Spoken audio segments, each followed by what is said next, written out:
मित्रों, परम पूज्य गुरुदेव परमवंदनीय माता जी की दिव्य उपस्थिति को साक्षी मानते हुए गायत्री के इस अति पावन मंत्र के साथ में अपनी बात को आरंभ करना चाहता हूँ। गायत्री का ये पावन मंत्र एक ऐसा विलक्षण मंत्र है जिसके अंदर जितने भी शब्द हैं, शब्दों के व्यू हैं, उनकी संरचना है, वो एक बड़े ही पावन उद्घोष को लेकर के अवतरित हुई हैं। ये याद दिलाने के लिए अवतरित हुई हैं कि ये जो मनुष्य का जीवन है, इसके अंदर जो शक्ति सन्निहित है, उसको प्राप्त करने की सामर्थ्य हम में से प्रत्येक जीवात्मा के भीतर है और उसको जगाने का भाव गायत्री का ये पावन मंत्र हमको प्रदान करता है। जब हम लोग गायत्री के मंत्र को बोलते हैं तो अंत में 3 शब्द निकल कर के आते हैं, कहते हैं धियो यो नः प्रचोदयात्। वो जो यो शब्द है वो परमात्मा का प्रतीक है।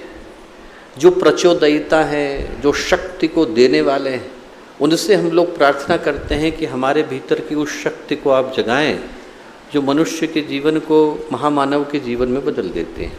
इसीलिए पुराण क्या कहते हैं? पुराण कहते हैं गायत्री वेद जननी, गायत्री लोक पावनी। वेदों को जन्म देने वाली गायत्री पूरे लोक को पावन कर देने की सामर्थ्य उनके अंदर है। ऐसा आप शायद ही किसी मंत्र के विषय में सुने जहाँ पर ये कहा गया हो कि संपूर्ण लोकों को पावन कर देने की सामर्थ्य एक मंत्र के अंदर सन्निहित है। गायत्री वेद जननी, गायत्री लोक पावनी।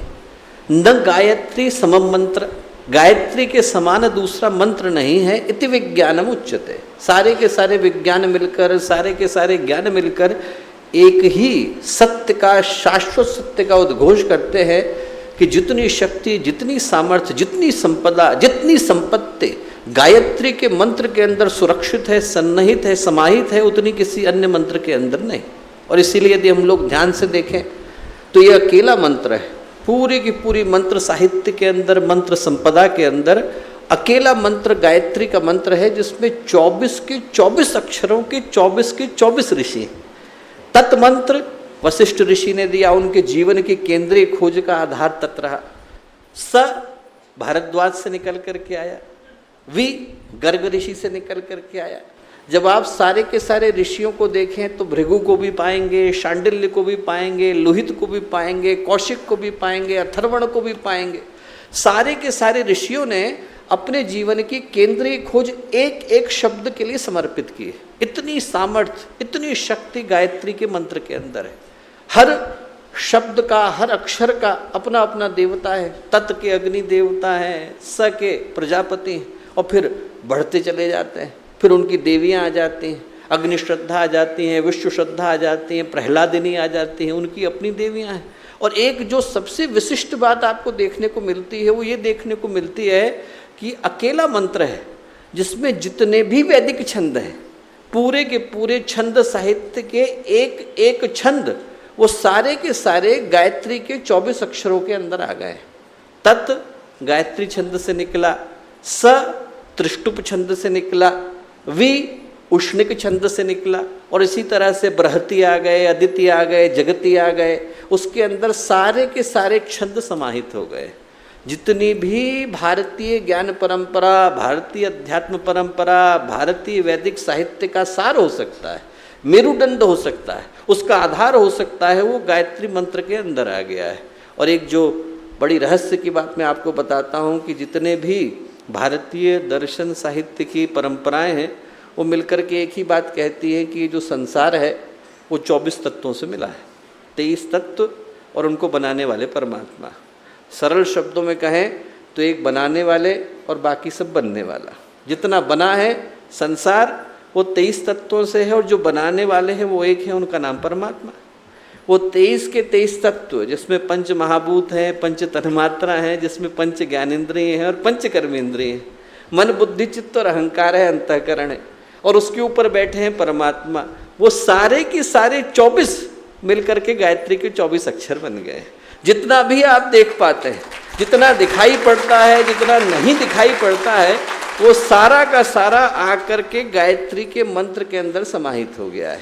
इसीलिए गायत्री का मंत्र वो मंत्र है जो व्यक्ति को बुद्धि देता है, विवेकशीलता देता है, दूरदर्शिता देता है, समझ देता है, समझदारी देता है, चलना कहाँ है, करना क्या है, मुझे ये तो पता हो कि जीवन की दिशा क्या होनी चाहिए। वो देने की सामर्थ्य जिस मंत्र के अंदर है उसको हम लोग गायत्री का मंत्र कह करके पुकारते हैं। और विशेष रूप से आज जब हम लोग गायत्री जयंती की इस पूर्व संध्या की बेला में यहाँ पर उपस्थित हैं तो स्मरण अनिवार्य हो जाता है कि जो गायत्री का मंत्र है वो हमारे अंदर की विवेकशीलता को जगाने के लिए आया है। विवेकशीलता का अर्थ एक ही होता है कि व्यक्ति उस पथ का भान कर सके जिधर चलने का आवाहन गायत्री का ये पावन मंत्र कर रहा है। एक गुदगुदाने वाली कथा मुझको स्मरण आती है।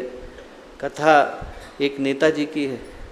नेताजी जो है उनने कहीं पर सुना कि मुझको उद्बोधन के लिए बुलाया गया है।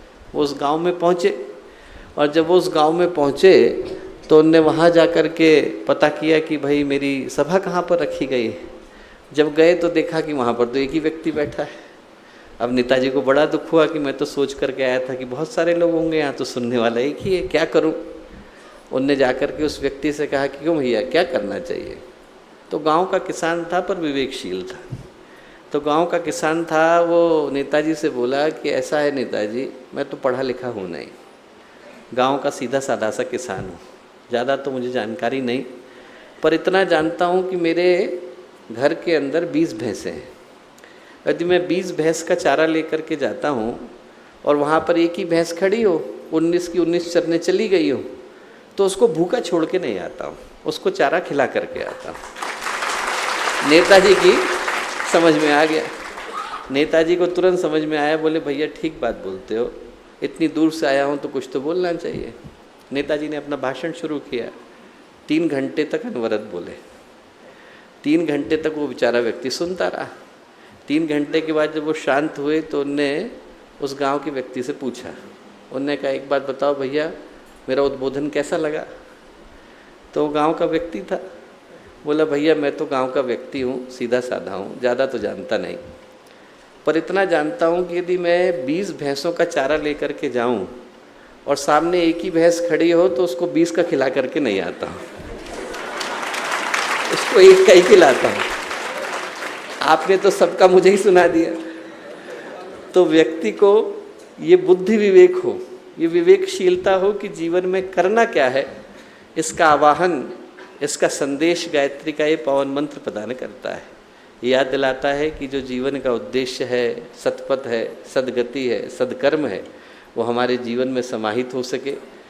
बुद्धि आए, विवेकशीलता आए, चैतन्यता आए, जागरूकता आए, जीवन की समझ, जीवन की सोच पैदा हो। इस भाव के साथ हम लोग माँ गायत्री के इस पावन मंत्र को कहते हैं। चित्त स्थिर, शांत मन, शांत भावनाओं